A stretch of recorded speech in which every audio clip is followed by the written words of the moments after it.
Yo, what's good everybody? It's your boy Seethruthescript, and today I'm going to be talking about the globally popular reality TV series that goes by the name Big Brother.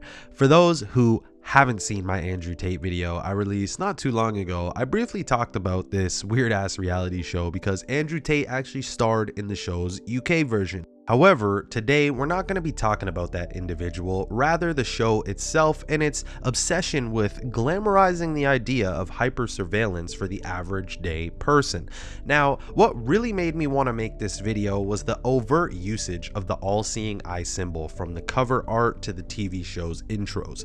However, before I get into the nitty-gritty, let's just talk about the origins of this strangely loved reality TV series.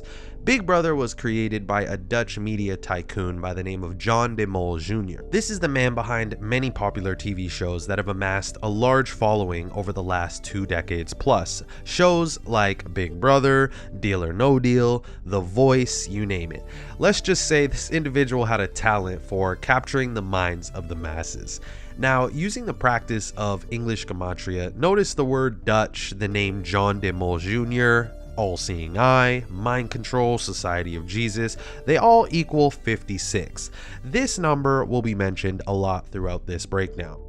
Now, notice that the first episode of the Dutch version of Big Brother was aired on September 16th, 1999. September 16th is written 16/9 in Europe, like the number 169.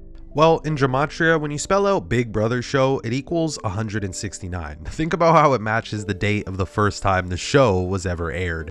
However, before moving on to more numbers, it's important we understand the basic premise of the show Big Brother. Big Brother is a social experiment reality show where a number of strangers with different personalities are to live in a house without having contact from the rest of the world. It started in the Netherlands in 1999 and the contestants were called housemates. They were to live together for at least 100 days supervised by the unseen voice, aka Big Brother. Each week, Big Brother gives tasks, challenges, and twists, and those may affect their stay and relationship towards other housemates inside of the house. Each week, nominations take place where they have to tell Big Brother who they want to be nominated for eviction. Whoever has the highest points will be nominated. After a week, the eviction will take place where the public gets the chance to vote on who among the nominees should be evicted from the house via SMS messaging. Housemates must survive all the tasks, the challenges, and the eviction in order for them to reach the final night. I do just kind of want to add that the show has like slightly changed some things ever since it's branched off into many other countries, but the basic premise of the show remains the same. Now, for those interested in the realm of conspiracy, you would have recognized the phrase Big Brother from the popular novel released in 1949 titled 1984, written by Eric Blair, better known by his pseudonym George Orwell. In the novel 1984, which is eerily similar to the world we live in now and where it's most likely heading, there was a much revered leader of Oceania. Big Brother represented governmental overreach in any totalitarian system that attempted to control citizens through mass surveillance. Now, I am sure you guys can put 2 and 2 together and realize that the reality-based TV show Big Brother seems to have gotten a lot of inspiration from George Orwell's novel. Well, it's worth mentioning George Orwell equals 56, matching the phrases mind control and all-seeing eye, and John de Mol Jr., the creator of the show Big Brother. Alright, now fast forward to the year 2000, CBS, the one-eye logoed broadcasting company, purchased the American rights to Big Brother for a reported $20 million. However, not long after the first episode was aired on July 5th, a complaint was filed in the U.S. District Court in Chicago by Marvin Rosenblum, a Chicago attorney who acquired the rights to 1984 from Orwell's estate. Rosenblum alleges that the producers, CBS, and corporate parent Viacom intentionally created a show that viewers would believe is connected to or approved by the owners of the rights to Orwell's novel. The show is set in a house on a studio lot that is inhabited by contestants vying for a $500,000 prize. They have agreed to be watched 24/7 by cameras and mics inside the house and to be directed and interviewed by an unseen producer who goes by the name Big Brother, as does the totalitarian leader in 1984.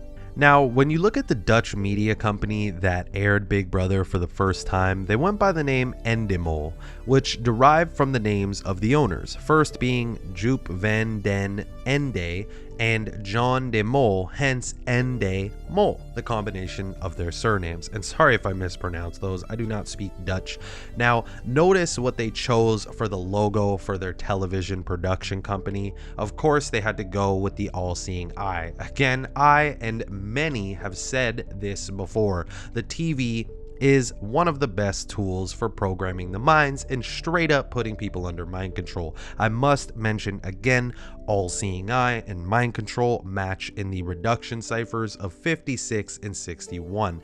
Now, how fitting that CBS, the other major media broadcasting company that boasts the all-seeing eye as its logo, decided to buy the rights to the American version of Big Brother. There is clearly a pattern here with this show. Now, it was on July 5th, the year 2000, when the first episode of Big Brother US aired on CBS. July 5th, 2000 is a date written 7/5, like the number 75. Notice the phrase New World Order and surveillance both equal 75. Also, it so happens that Big Brother was released on July 5th, written 7/5, 75 days before the 73rd anniversary of the CBS network. I mention this because the show is one of CBS's longest running reality TV series, even recently achieving extremely high streaming numbers on CBS and Paramount Plus, as you can see in this article. Remember, the plot of this show is extremely New World Order dystopian-like, with a clear reference to George Orwell's infamous novel 1984, which ultimately revolves around the idea of 24/7 surveillance and being restricted of information, much like the castmates of the show Big Brother, who are restricted from access to information from the outside world. Notice July 5th is the 187th day of the year. Phrases like Society of Jesus, Holy Roman Empire both equal 187. Now, while we're talking about the number 187, the Vatican is actually the smallest independent nation in the world, sitting on about 44 hectares, which actually translates to around 108.7 acres. 1087. Using the rules of numerology, you're left with 187. Just like Society of Jesus and the Holy Roman Empire. Now, who else other than the Vatican, run by Jesuits, would want a world under their utter control where only they get the say, aka a world where they're the Big Brother watching over us? Better yet, just check out this clip real quick. Napoleon Bonaparte, 1769 to 1821, Emperor of the French. The Jesuits are a military organization, not a religious order. Their chief is a general of an army, not the mere father abbot of a monastery. And the aim of this organization is power. Power in its most despotic exercise. Absolute power, universal power, power to control the world by the volition of a single man. Jesuitism is the most absolute of despotisms, and at the same time the greatest and most enormous of abuses. The general of the Jesuits insists on being master sovereign over the sovereign. Wherever the Jesuits are admitted, they will be masters, cost what it may. Their society is by nature dictatorial, and therefore it is the irreconcilable enemy of all constituted authority. Every act, every crime, however atrocious, is a meritorious work, if committed for the interest of the Society of the Jesuits or by the order of the general. I've mentioned in a previous video that it was a Jesuit who authored the Hollywood production code in the 1930s. His name was Father Daniel A. Lord S.J. He was even known as the Hollywood priest. The code was the Catholic Church's way of being the last authority scriptwriters would have to go through before their work could go to production. If they didn't go through this code, they would be charged up to $25,000 at the time. This lasted all the way up to 1968. However, one would be a fool to think that the influence of what was known as the Hays Code, named after Will H. Hays, he's the man who codified the Hollywood production code, was not still in play with the new Motion Picture Association of America, the MPAA. Anyways, I wanted to add all that to back up why I and many others strongly believe the Jesuits have their hands on modern day cinema. Plus, if that wasn't enough, I've also mentioned before in a previous video that the very first glimpse of what we know as cinema now came from a German Jesuit scholar by the name of Athanasius Kircher. He created something called the magic lantern, which I'll show you here in a picture, sometime between the 1640s and the 1670s. However, for those new, if you aren't catching on, I'm simply saying the Jesuits have and always will have their hands on what comes out of those screens, granted their lengthy and interesting history of squeezing their way into positions of power and authority due to their extensive knowledge that they actually have. Now, back on to Big Brother, let's briefly talk about the host Julie Chen Moonves, who was married to CBS executive Les Moonves, the very network the show was broadcasted from. Notice from her birthday to the first episode of Big Brother was a span of 181 days. 181 is the 42nd prime number. Notice the name she went by on the show, Julie Chen, equals 42. Now, I'm not going to talk about every season or character, as that would literally take way too long, but I will bring up the first winner on the show and sadly the first cast member to pass away, as there are some strange numbers lining up there. So let's briefly talk about the first ever winner of Big Brother US, Eddie McGee. Is Eddie. Notice from Eddie McGee winning Big Brother 1 to what would have been his 22nd birthday was a span of 148 days. Notice in the most pure cipher, Eddie McGee, Big Brother winner, equals 148. What are the odds of that? What are the odds of that? Now, not to darken the mood or anything, but let's talk about the tragic passing of the first cast member on Big Brother US, Cassandra Walden, who died at the suspicious age of 56. Cassandra, I'm sorry, but you've been banished. Now, the story goes, on September 25th of 2019, Cassandra was involved in a brutal car accident in Rome, which led to severe head injuries, which she sadly never regained consciousness from. So there's a few things that I want to unpack about her very strange death. First, notice from her death to what would have been her 57th birthday was a span of 22 days. She died in a car accident. Notice the word car and dead both equal 22 in gematria. But like I said earlier in this video, the number 56 is going to pop up a lot. And for those who haven't already noticed, Cassandra died at the age of 56. Cassandra got her first taste of the spotlight while being on Big Brother, the show that glamorizes hypersurveillance and its excessive usage of the all-seeing eye symbol. However, she died on the 25th of September, which leaves 97 days in the year. 97 is the 25th prime number. The word death equals 97 and 25. Notice her full name, Cassandra Denise Walden, equals 205. Using the rules of numerology, that leaves us with 25. But to me, what makes this a lot more strange was that Cassandra Walden actually worked for the United Nations at that time as the Director of Communications for the International Fund of Agricultural Development, the same United Nations that has put into place their wicked agenda being sustainable development for the whole world by 2030. However, that's a whole topic for another day, but I find it interesting that Cassandra died in Rome, the home of the Jesuits. The Jesuits are truly the hidden controllers of the United Nations. And I know to some that might sound crazy, but check this out. Look what this article said. The pillars of the United Nations overlap the tenets of Catholic social teachings, and from the inception of the UN in 1945, the Church has encouraged the international organization while simultaneously reproving it when it drifts from its lofty goals. Speaking at an October 22nd virtual panel discussion, addressed the complex relationship between the Catholic Church and the United Nations.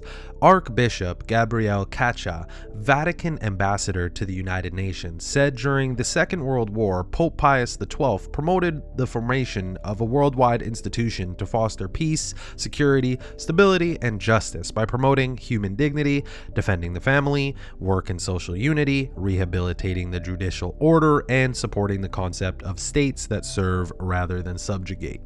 Since April 6, 1964, the Holy See has been a permanent observer state at the United Nations and has been said to have a lot of control on decisions that get made, despite that they have no voting power and this, that, and the third. Alright, so check this out. United Nations Secretary General U Thant welcomed Pedro Arrupe to his New York City office on May 4th, 1971. Arrupe's visit to the United Nations was the first made by the Jesuit Superior General. The text of the men's public exchange appears below. Arrupe speaks on behalf of his fellow Jesuits, relatively few but active in 5 continents, and observes that they are all pledged to work with the right-minded men of all creeds and none for a more truly human society.